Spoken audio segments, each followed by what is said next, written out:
করেছে, আমাকে যে সৃষ্টি করেছে ওই তিনি আমাদের রব, তিনি হচ্ছে আল্লাহ, তিনি আমার চোখ ভালো করে দিয়েছেন। বাদশা রেগে গেল, আমার দরবারে কোনো মানুষের ক্ষমতা নাই আল্লাহর প্রতি ঈমান নিয়ে আসা, তাকে রব বলে স্বীকার করা। আমাকে রব বলে স্বীকার না করলে তার খবর আছে। এবার মন্ত্রীকে বলল, তুমি কোথা থেকে তোমার চোখ ভালো করলে, কার কাছ থেকে তুমি রবের পরিচয় পেলে? ওই মন্ত্রী তো বলতে চায় না। এবার মন্ত্রীর উপরে অনেক অত্যাচার করা হলো। এরপরে ওই মন্ত্রী এক পর্যায়ে বলে দিল, আপনার দরবারে আব্দুল্লাহ বিন তামের যে বালক, ওই বালক আমার চোখ ভালো করে দিয়েছে। সকলেই বলি সুবহানাল্লাহ। এবার ওই বালককে গ্রেফতার করা হলো। বালককে ডাক দিয়ে বলা, বালক তুমি যে আল্লাহর প্রতি ঈমান নিয়ে এসেছো, যাকে রব বলে স্বীকার করেছো, তুমি এই মুহূর্তে ঈমান ছাড়বা, তা না হলে তোমাকে হত্যা করে ফেলা হবে। তার আগে আমি তোমাকে জানতে চাই, তুমি কার কথা মতো আল্লাহর প্রতি ঈমান নিয়ে এসেছিল? অনেক অত্যাচার করার পরে যখন দরবেশের কথা বলল, ওই দরবেশকে ধরে নিয়ে আসা হলো। দরবেশকে বলা হলো, আল্লাহর প্রতি ঈমান ছাড়, না হলে জীবন দে। ওই বাচ্চা আল্লাহর প্রতি ঈমান ছাড়লো না, বাচ্চা তাকে হত্যা করে ফেলল। এরপরে অন্ধমন্ত্রী, যার চোখ ভালো হয়ে গিয়েছিল, ওই অন্ধমন্ত্রীকে হত্যা করে ফেলল। সকলেই বলি নাউজুবিল্লাহ।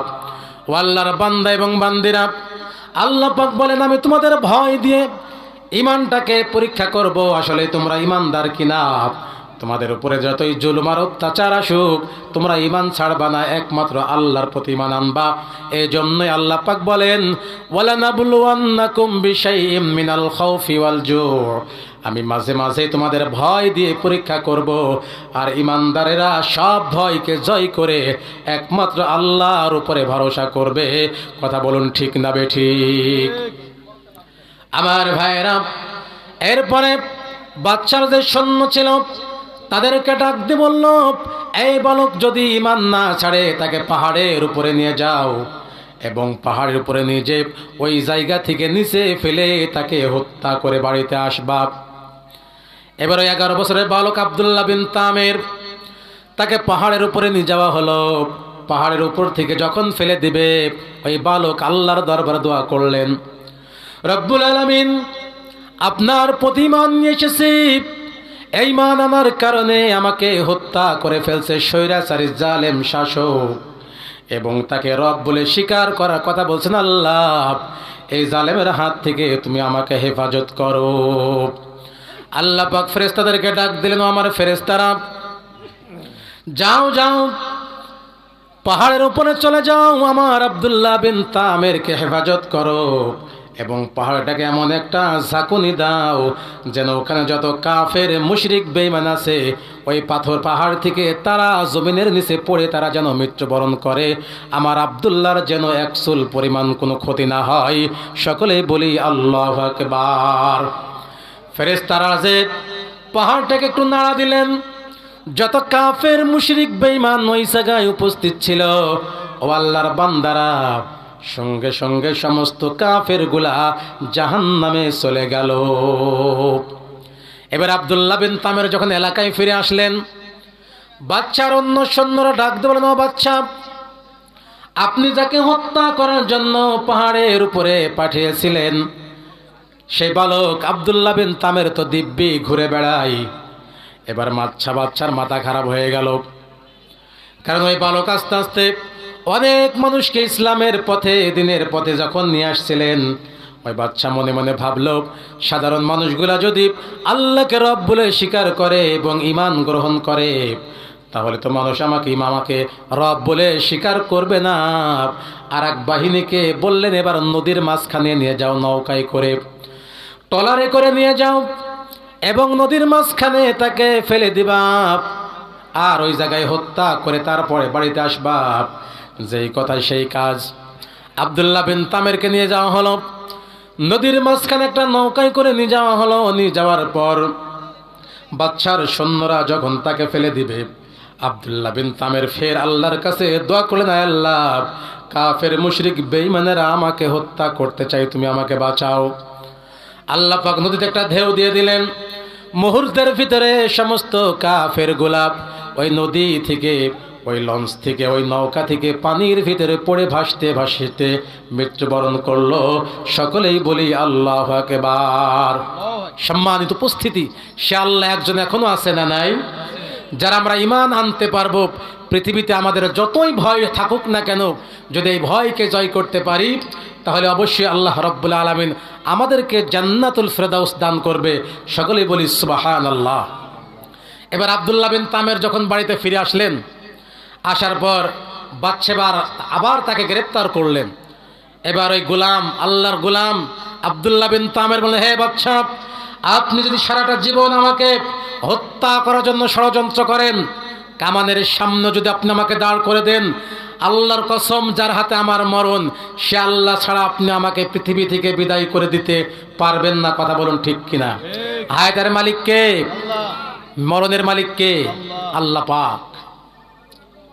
এই জন্য সব সময়ের জন্য আল্লাহর উপরে ভরসা করতে হবে, তাওয়াক্কুল করতে হবে। এবার বালক ডাক দিয়ে বললেন, বাদশাকে বললেন, আপনি আমাকে হত্যা করতে পারবেন একটা কাজ যদি আপনি করেন। কয়টা কাজ? একটা কাজ যদি করতে পারেন, আপনি আমার গাছের সঙ্গে বাঁধবেন, বাঁধার পর একটা তীর নেবেন, তীর নিয়ে বিসমি রব্বিকাল গোলাম, আল্লাহর নাম নিয়ে যদি আপনি তীর নিক্ষেপ করেন, তাহলে আমার মৃত্যুবরণ হবে। আমার ভাইয়েরা, বাদশা বলল, ঠিক আছে, যেহেতু তোমাকে আমার মারাই লাগবে, তোমার আল্লাহর নাম নিতে আমার কোনো অসুবিধা নাই। একটা তীর নিলেন, নেওয়ার পর বিসমি রব্বিকা হাযাল গোলাম বলে যখন তীর নিক্ষেপ করলেন, ওই বালকের কপালের ভিতরে যখন ঢুকে গেল, বুকের ভিতরে যখন তীর ঢুকে গেল, মুহূর্তের ভিতরে ওই বালক পৃথিবী থেকে বিদায় নিয়ে জান্নাতে চলে গেলেন। সকলেই বলি সুবহানাল্লাহ। এই দৃশ্য দেখে সেখানে হাজার হাজার নারী আর পুরুষ ছিল। যতদিন তাকে হত্যা করার জন্য ষড়যন্ত্র করা হলো, কোনো কায়দায় তাকে মারা যায় না। আর আল্লাহর নাম নিয়ে যখন তীর নিক্ষেপ করার কথা বলা হলো, আর ওই বালক ইন্তেকাল করলো, ওখানে হাজার হাজার নারী আর পুরুষ কালেমা পড়ে ঈমান গ্রহণ করলো। সকলেই বলি আল্লাহু আকবার। এই ঘটনাটি এসেছে সূরাতুল বুরুজের ভিতরের প্রেক্ষাপট। উতিলা আসহাবুল উখদুদ। বাদশা এবার বলল, বেকায়দা করিস তো। মাত্র কয়েকজন ঈমান গ্রহণ করেছিল, মাত্র কয়েকজন আল্লাহকে রব বলে স্বীকার করেছিল, আর মাত্র একজনকে হত্যা করার কারণে এখানে হাজার হাজার নারী আর পুরুষ ইসলাম গ্রহণ করলো। এদেরকেও বাঁচিয়ে রাখা যাবে না। যেই কথা সেই কাজ। বিশাল একটা গর্ত খোঁড়া হলো, বিশাল একটা এরিয়া নিয়ে, তার ভিতরে বড় বড় গাছ কাঠ দিয়ে আগুন তৈরি করা হলো। এরপর সমস্ত নারী আর পুরুষদেরকে বলল, তোমরা যদি ঈমান না ছাড়ো তাহলে তোমাদেরকে এখানে ফেলে হত্যা করা হবে। সকলে এক বাক্যে স্বীকার করলো যে না, যে আল্লাহর প্রতি একবার ঈমান নিয়ে এসেছি, আমাদের জীবন চলে যাক, আল্লাহ পাক আমাদের জন্য জান্নাত রেখে দিয়েছেন, আমরা মরতে রাজি। সকলেই বলি সুবহানাল্লাহ। এই জন্য এই কথা বলে বাচ্চা সমস্ত নারী আর পুরুষদেরকে ওই আগুনের ভিতরে ফেলে দিল। সেখানে একজন নারী ছিল, তার কোলে একটা সন্তান ছিল, দুধের শিশু। কোলে সন্তান থাকার কারণে ওই মা আগুনের ভিতরে ঝাঁপ দিচ্ছে না, যদি আমার সন্তানটা আমার সাথে মারা যায়। উনি যখন একটু পিছু পা হলেন, তাফসীর ইবনে কাসিরের ভিতরে এসেছে, মুহূর্তের ভিতরে ছোট্ট সন্তানদের জবান খুলে গেল। সকলে বলি আল্লাহু আকবার। ওই ছোট্ট সন্তান ডাকতে বলে, ও মা, তুমি দুনিয়ার কোন স্বার্থের জন্য আগুনের ভিতরে ঝাঁপ দাও না? আমার চিন্তা তোমার করা লাগবে না, তুমি আমাকে কোলে করে নিয়ে এই আগুনের ভিতরে ঝাঁপ দাও, তোমার মরতে দেরি, জান্নাত পেতে দেরি হবে না। চিৎকার দে বলি সুবহানাল্লাহ। এজন্য আল্লাহ পাক বলেন, ওয়ালানাবলুওয়ান্নাকুম বিশাইইম মিনাল খাউফি ওয়াল জু' ওয়া নাকসিম মিনাল আমওয়ালি ওয়াল আনফুসি ওয়াস সামারাত। যারা ঈমানদার দাবি করবে, অবশ্যই আমি আল্লাহ পাক তাদেরকে পরীক্ষা করব, কিছুটা ভয় দিয়ে, কিছুটা ক্ষুধা দিয়ে। এবং তার জান এবং মালের ক্ষতি দিয়ে তার সন্তান আত্মীয় স্বজনের মৃত্যুর মাধ্যমে তাকে আমি পরীক্ষা করব এবং আমি আল্লাহ পাক তার ফল ফসলের ক্ষতির মাধ্যমে আমি আল্লাহ রাব্বুল আলামিন তাকে পরীক্ষা করব।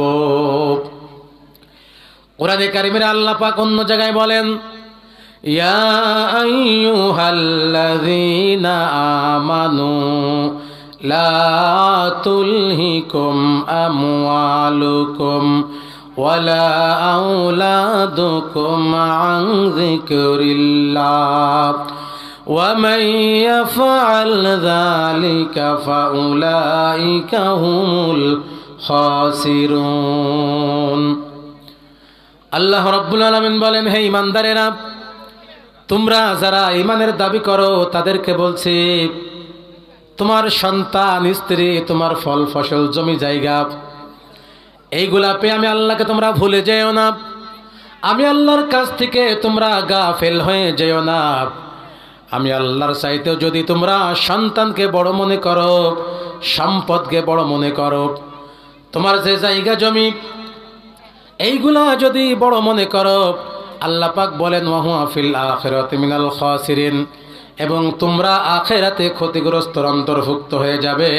সকলেই বলি নাউজুবিল্লাহ।